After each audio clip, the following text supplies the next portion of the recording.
Hello everyone, once again welcome back to my channel. कैसे हैं आप सब? आज कुछ ऐसे इजी, सिंपल और बजट फ्रेंडली DIY प्रोजेक्ट्स आपके साथ शेयर करूंगी। अगर आप बिगनर्स हैं ना तो भी आप इनको बस चंद मिनटों में ही बना लेंगे। वीडियो बहुत ज़्यादा यूजफुल होने वाली है, स्किप बिल्कुल भी ना कीजिएगा। और अगर पसंद आ जाए इनमें से कोई ना कोई एक आइडिया तो लाइक करना भी बिल्कुल ना भूलिएगा। तो सबसे पहले यहाँ पर आप देख सकते हैं मेरे पास ये जो बड़ा सा 5 kg का जो प्रोटीन का बॉक्स होता है ना वही है। अगर आपके पास इस तरह का कोई बॉक्स मौजूद नहीं है तो कोई और पेंट की बकेट जो आती है वो भी यूज कर सकते हैं, या अगर आप चाहें ना तो मिनरल वाटर की जो बोतल होती है ना वो भी आप यूज कर सकते हैं, जो होती है 6 लीटर वाली। अगर आपके पास इस तरह का बॉक्स पड़ा है ना तो इसको आप मल्टीपर्पज यूज कर सकते हैं। अगर आटा और राइस स्टोर करने के लिए यूज करते हैं ना तो भी ये बेस्ट होती है। मेरे पास ऑलरेडी आटा और राइस के कंटेनर्स अलग हैं, तो मैंने इसके अंदर पुराने जो बच्चों के टॉयज होते हैं ना वो भर के रखे हुए हैं। तो काफी दिन से ऐसे ही पड़े थे, आज मैंने सोचा इनको निकाल के इसका मैं करती हूँ रीयूज, इसका करती हूँ मेक ओवर, जो आपको बहुत ज्यादा पसंद आने वाला है। सिंपल सा है, झटपट से हम चलिए करते हैं इसका मेक ओवर। बस यहाँ पर इसका जो ऊपर का पार्ट है ना उसको मुझे कट करना था, तो उसके लिए एक मैंने रखा है टिश्यू बॉक्स और परमानेंट मार्कर को कुछ इस तरह से रख के और बिल्कुल राउंड एक मैंने मार्किंग कर दी। अब मैं इसको कट कर रही हूँ। अगर आपके पास और कोई कटर मौजूद नहीं है तो नाइफ को गर्म करके भी आप कट कर सकते हैं। ये जो छोटा सा कटर है ना जिसको मैंने दराज से लिया था, क्योंकि अक्सर जब मैं अपने वीडियोस में यूज करती हूँ तो मेरे पास कमेंट्स आते हैं कि इसको आपने कहाँ से लिया है। इसके ब्लेड्स अच्छे खासे चल जाते हैं लेकिन इतना तो शार्प नहीं है कि बहुत जो हार्ड प्लास्टिक होती है उसके अंदर चल जाए। मैंने बस इस तरह से इसको कर दिया है कट। इस तरह से इसको कट करने के बाद इसका जो बॉटम का पार्ट है ना उसको भी मैं कट करूंगी, लेकिन ऊपर से जो भी शार्प एजेस वगैरह थी उनको मैंने थोड़ा सा स्मूथ कर लिया था। बॉटम में इस पीस को रख के इस तरह से सबसे पहले तो मैंने कर दी है मार्किंग। मार्किंग मैंने इनर साइड पे की थी। आपको जो कट करना है ना आउटर थोड़ा सा इस तरह से कट करना है, ताकि लिड को जब हम बंद करें ना तो आसानी से इसकी लिड बॉटम में जाकर बंद हो जाए।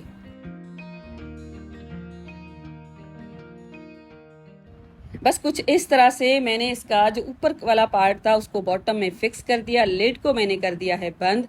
अब बस यहाँ पर ये हो जाएगी अच्छी तरह से फिक्स। अब इसके ऊपर जो मैं डिजाइन देने वाली हूँ ना वो आपकी अपनी ही चॉइस है। अगर आप चाहें तो इसको एज इट इज भी छोड़ सकते हैं, किसी कपड़े के साथ रैप कर सकते हैं, किसी डोरी के साथ, लेकिन मैंने यहाँ पर जो मास्किंग टेप है चौड़ा वाला वो यूज करके इसके ऊपर एक डिजाइन क्रिएट कर लिया था। ये डिजाइन आपकी अपनी ही क्रिएटिविटी होती है। इस तरह से मास्किंग टेप लगा के और उसके बाद मैंने इस तरह से ट्रायंगल्स बनाए और उसके बाद ये जो कटर है इसी के साथ ही मैंने इसको कर दिया है कट।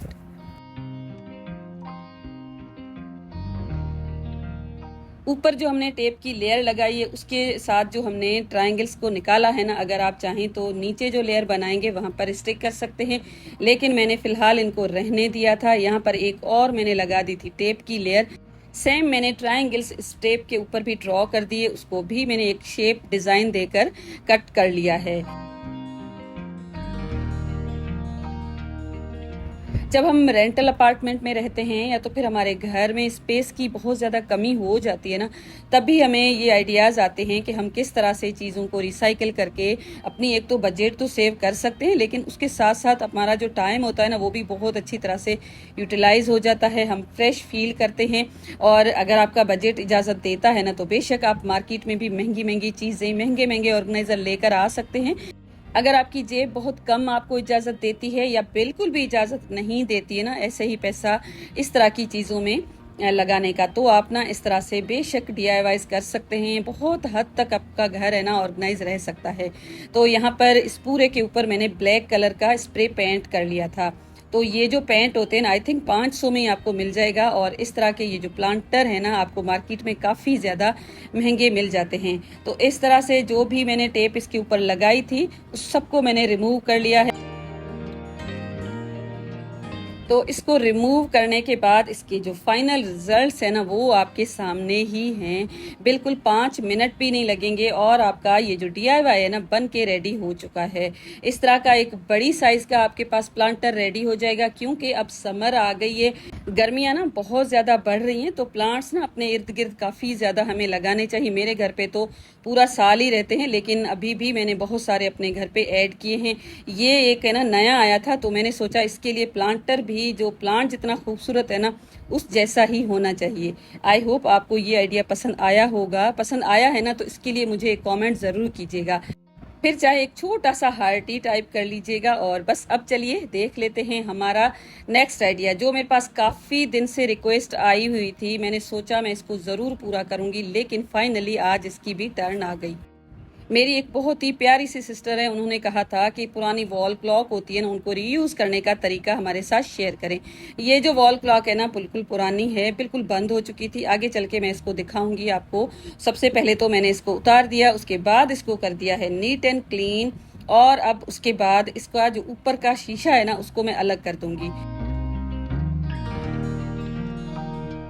और ये बिल्कुल ख़राब है, और मैंने ऐसे कहीं पर सुना है कि जो वॉल क्लॉक चलती नहीं है ना उसको वॉल पे नहीं लगाना चाहिए। तो बस इसका आज मैं रीयूज़ कर लेती हूँ। मैंने जब इसके स्क्रू निकाल के खोला ना तो मुझे ऐसे लगा कि इसका जो ग्लास लगा है ना सेपरेट हो जाएगा, लेकिन यहाँ पर बहुत अच्छी तरह से स्टिक था। लेकिन मैंने भी इसको खोल ही दिया, हल्की सी नाइफ को गर्म किया और इस पूरे ग्लास को मैंने अलग कर दिया। इस डीआईवाई को बनाने के लिए आपको कलर करने की कोई ज़रूरत ही नहीं पड़ेगी, लेकिन मुझे वीडियो शूट करनी होती है, थोड़ा सा चीज़ों को ब्यूटीफाई करके आपके साथ शेयर करना होता है ना, तब भी मैंने इसके ऊपर कलर किया है। और वॉल क्लॉक भी काफ़ी पुरानी थी, तो इस मेन पार्ट के ऊपर मैंने ब्लैक कलर अप्लाई किया है, और जो इसकी रिंग थी उसके ऊपर मैंने रेड एक्रिलिक पेंट अप्लाई कर दिया है। अगर आप चाहें तो दोनों को सेम ही कलर के साथ कवर कर सकते हैं। तो इस तरह से इन दोनों को कलर करने के बाद मैंने इसको ड्राई होने के लिए रख दिया है। अब उसके बाद मेरे पास ये जो ग्लिटर शीट है ना काफ़ी पुरानी है, यही मैंने ले ली है। एक कंप्लीट पीस मेरे पास था नहीं, शीट इस तरह से बिल्कुल ही पार्ट्स में थी, तो मैंने ना इसको भी जुगाड़ लगा दिया। अब ये जो ग्लास है ना उसकी साइज के अकॉर्डिंग मैंने इसको कट कर दिया है। सर्किल ही कट करना था, पीसेस थोड़े से कम थे, तो बस जोड़ के मैंने कुछ इस तरह से इसको बना लिया है। अब इसका जो सेंटर है ना उसमें हम इन पीसेस को यूज़ करेंगे। तो सबसे पहले तो ये ग्रीन शेड मैंने इस तरह से अप्लाई की, जो भी थोड़े बहुत पार्ट्स थे वहाँ पर मैंने पिंक लगा के कुछ इस तरह से इस पार्ट को मैंने कवर कर दिया है। इस स्टेप को अगर आप चाहें ना तो स्किप भी कर सकते हैं, क्योंकि ये वैसे ही छुप जानी है, लेकिन मुझे ऐसे लगा कि ग्लिटर है, थोड़ी सी इसके अंदर शाइनिंग भी आ जाएगी। अब मैंने यहाँ पर आर्टिफिशियल फ्लावर्स लिए हैं, एक एक करके मैं सब जो भी मेरे पास आर्टिफिशियल फ्लावर्स है ना उनमें निकाल के आई थी। मल्टी शेड ले सकते हैं, अगर आपके पास इस तरह से मौजूद नहीं है तो एक शेड के भी आप ले सकते हैं। इन सबको मैंने इसके अंदर कर दिया है अरेंज। तो यहाँ पर मैंने ये सारे फ्लावर्स लगाए हैं। अगर आप चाहें ना तो ग्लिटर शीट की जगह कोई वाइट या कोई कलरफुल पेपर लगा के वहाँ पर कोई कोटेशन भी आप लिख सकते हैं। मैंने तो इस पूरे को इस तरह से फ्लावर्स के साथ ही कवर किया है। अब मेरे पास ये फेरी लाइट है और ये बैटरी ऑपरेटेड है। अगर आपके पास दूसरी पड़ी है तो उसको भी आप यूज़ कर सकते हैं। इस पूरी को मैंने इसके अंदर रखा है और इसका जो बैटरी थी ना उसको मैंने बाहर की तरफ छोड़ दिया है। इस तरह से इसको अच्छी तरह से मैं सेट करूँगी और उसके बाद मिरर इसके ऊपर रख के और फिर मैं वापस से इसको बंद कर दूँगी। तो मिरर को बंद करते हुए आपको थोड़ा सा ख्याल रखना होगा, ये जितने भी फ्लावर्स वगैरह है ना बाहर की तरफ नहीं आने चाहिए, क्योंकि फिर आपका ये जो मिरर है वापस से बंद नहीं होगा। और जो इसके स्टेम्स थे ना जो हार्ड वाले थे उनको भी मैंने रिमूव कर लिया था, ताकि कोई भी ऐसी चीज़ ना आए जिससे ये मिरर वापस से बंद ना हो।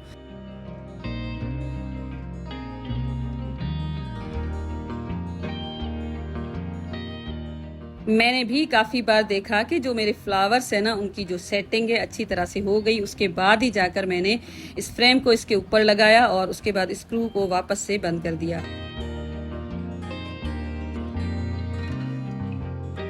मुझे अक्सर ये कमेंट आता है कि जो DIYs हम बनाते हैं ना अपने घर पे, वो इतने अच्छे नहीं बनते हैं फिनिशिंग के साथ। तो मैं भी कोई इतनी एक्सपर्ट हूँ नहीं, मैंने भी थोड़ी सी प्रैक्टिस के बाद ही सीखा है। लेकिन एक चीज़ जो मैंने नोटिस की है ना, वो ये है कि जब भी DIYs बनाए ना, तो थोड़ा सा पेशेंस के साथ बैठा करें, थोड़ा सा टाइम लगा के बनाएंगे ना, तो आपकी चीज़ बहुत अच्छी तरह से ये रेडी हो जाएगी। अब इसकी ये जो बैटरीज है ना, इनको इसकी जो बैक साइड है ना, वहाँ पर मैंने स्टिक कर दिया था।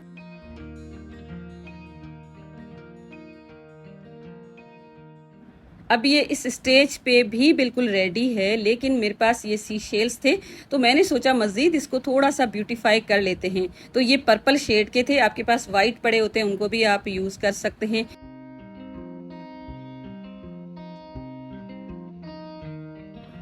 मैंने इसके अराउंड इनको स्टिक कर दिया है। अगर आपके पास इस तरह के सी शेल्स मौजूद नहीं हैं, तो आप कोई और चीज़ भी स्टिक कर सकते हैं। आप इसको एज इट इज़ भी रहने दे सकते हैं।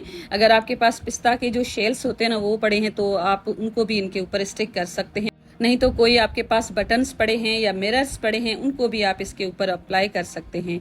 मैंने ना इसके अराउंड इनको स्टिक कर दिया है। एक लेयर ही मैंने दी है। अगर आपके पास इस तरह के सी शेल्स मौजूद हैं, ज़्यादा पड़े हैं ना, तो डबल लेयर भी आप स्टिक कर सकते हैं। ये जो मेकओवर है ना, आपके घर पे जो चलती हुई घड़ी है ना, उसको भी दे सकते हैं। सी शेल्स इस तरह से आप बाहर की साइड पे लगा सकते हैं, कोई भी चीज़ लगा के। बिल्कुल बोरिंग सी, काफ़ी सालों से यूज़ करते हुए जिनको देख देख के बोर हो जाते हैं ना, उनको भी आप बिल्कुल रिन्यू रिफ्रेश कर सकते हैं। अब बस कुछ इस तरह से ये बन के रेडी हो चुकी है। आप इसको अपनी वॉल पे लगा लीजिए, बहुत ही एक अच्छा सा लुक देने वाली है। मैंने भी अपने जो बेडरूम की वॉल है ना, उसको खाली करके इसको हैंग कर लिया है। बहुत ही अच्छा सा एक लुक आ रहा था। और जब भी मैं कोई नया DIY बनाती हूँ ना, मेरे घर की जो भी वॉल्स है ना, उनके ऊपर मैं लगाती हूँ। जहाँ पर भी मुझे अच्छा लगता है ना, उसको वहीं पर रहने देती हूँ। क्या आप भी इस तरह से करते हैं या नहीं करते हैं? मुझे तो बहुत ही अच्छा लगता है जब मेरा कोई DIY इतना अच्छा लुक देता है। कैमरा बिल्कुल भी जस्टिफाई नहीं करता है। जो सामने से DIY दिखता है ना, उस तरह से कैमरा में बिल्कुल भी नहीं दिखता है। मुझे कमेंट ज़रूर कीजिएगा कि आपको ये आइडिया पसंद आया या नहीं आया। मेरे पास कमेंट का जो स्क्रीनशॉट है ना, वो मैंने लिया नहीं था और अभी मुझे मिला नहीं, वरना मैं स्क्रीन पे लगा लेती। अब ये जो DIY आपके साथ मैं शेयर कर रही हूँ, इसकी भी मेरे पास रिक्वेस्ट आई थी। मेरी बहुत ही प्यारी सी सब्सक्राइबर और फ्रेंड महविश जी, उन्होंने मुझे कमेंट किया था, ये जो ढक्कन है ना, इनको रीयूज़ करने के तरीके बताएं। काफ़ी दिनों से मैंने इनको कलेक्ट किया है, क्योंकि मेरे पास ये कोल्ड ड्रिंक की बोटल्स है ना, घर पे बहुत कम आती हैं। तो मैं बहुत दिनों से इनको जोड़ने की कोशिश कर रही थी। फाइनली इतने तो मेरे पास कलेक्ट हो गए हैं। अब इसके लिए मैंने एक टिन यूज़ किया है। आप कोई भी साइज़ यूज़ कर सकते हैं, छोटी बड़ी जो भी साइज़ आपके पास पड़ी है ना। अगर आपके पास ज़्यादा ढक्कन है, तो ज़्यादा बड़ा कोई कंटेनर आप यूज़ कर सकते हैं। टिन के ऊपर ग्लू स्टिक के साथ मैंने इन तमाम ढक्कनों को स्टिक कर दिया है। यहाँ पर आप एल्फी भी यूज़ कर सकते हैं। अगर आपके पास ग्लू गन मौजूद नहीं है, तो आराम से स्टिक हो जाएंगे।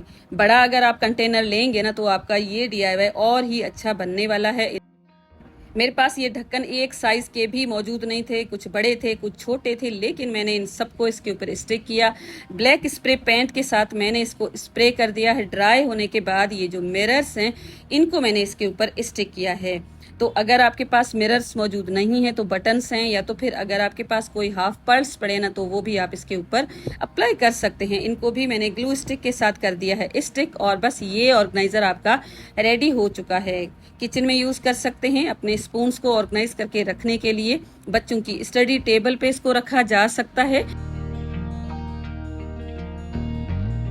और जितनी भी चीज़ें हमने आज रिसाइकिल की है ना, इनको फेंकते हुए हमें 1 मिनट भी नहीं लगता है। लेकिन थोड़ा सा दिमाग और थोड़ा सा टाइम लगा के हमने अपने घर के लिए बहुत ही अच्छी अच्छी चीज़ें रेडी कर दी हैं। आई होप आपको भी ये आइडिया पसंद आने वाला है।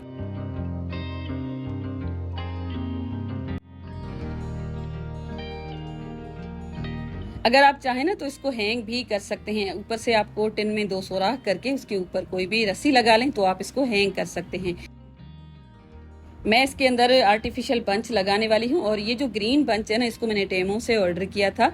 एक ऑलरेडी मेरे घर पे है, जिसको मैं संडे बाजार से लेकर आई थी, लेकिन ये मुझे अच्छे लग रहे थे, तो मैंने सोचा इनको ऑर्डर कर लेती हूँ। तो इनकी क्वालिटी बहुत अच्छी थी, लेकिन ये पत्ते हैं ना, थोड़े से छोटे हैं। इसके अंदर मैंने इनको लगाया, इनको लगाने का बिल्कुल सिंपल सा ये आइडिया है, क्योंकि मेरे जो डाइनिंग टेबल पे रखा हुआ है ना, उसको लेकर अक्सर मेरे पास कमेंट्स आते हैं कि आपने इनको कहाँ से लिया है और आपने इतना इसको बुशी कैसे बनाया है। तो बस इस तरह से कोई भी बंच है ना, आप मोड़ के फिर पत्ते हों या फ्लावर्स हो, उनको एक अच्छी सी डायरेक्शन देकर फिर आप अपना जो प्लांटर है ना उसके अंदर आप इसको लगा दें तो बहुत ही अच्छा सा लग जाएगा। इसके लिए आपको एक्स्ट्रा कोई शीट या तो फिर थर्मोकोल वगैरह की ज़रूरत ही नहीं पड़ने वाली। इसके अंदर पहले ये लीव्स मैंने लगाए, लेकिन इनका कलर है ना बिल्कुल भी ब्लैक के साथ मैच नहीं हो रहा था, क्योंकि जो ग्रीन बंच होता है ना वाइट के साथ मोस्टली अच्छे लगते रहते हैं। तो फिर मेरे पास एक और पुराना फ्लावर्स का बंच पड़ा था, वो मैंने इसके अंदर लगाया तो बहुत ही अच्छा सा एक लुक आने लगा।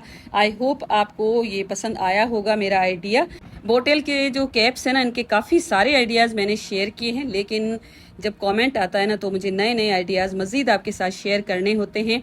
आई होप आपको आज का वीडियो पसंद आया होगा। अगर आप इस तरह के DIYs, sewing projects, kitchen organisation, shopping, इस तरह के वीडियोस देखने में इंटरेस्टेड हैं तो मेरा चैनल आप सब्सक्राइब ज़रूर कर दें, ताकि रेगुलर बेसिस पे जो भी आइडियाज़ आपके साथ शेयर करती हूँ आपको सबसे पहले देखने को मिलें। आई होप आज का वीडियो भी आपको पसंद आया होगा। पसंद आया है तो वीडियो को लाइक ज़रूर कर लीजिएगा, साथ साथ एक छोटा सा हार्ट ज़रूर टाइप कीजिएगा। मिलूंगी ऐसे ही एक इंटरेस्टिंग से वीडियो के साथ। अपना बहुत ज़्यादा ख्याल रखिएगा, अपने प्यारों का ख्याल रखिएगा। Thank you and bye bye.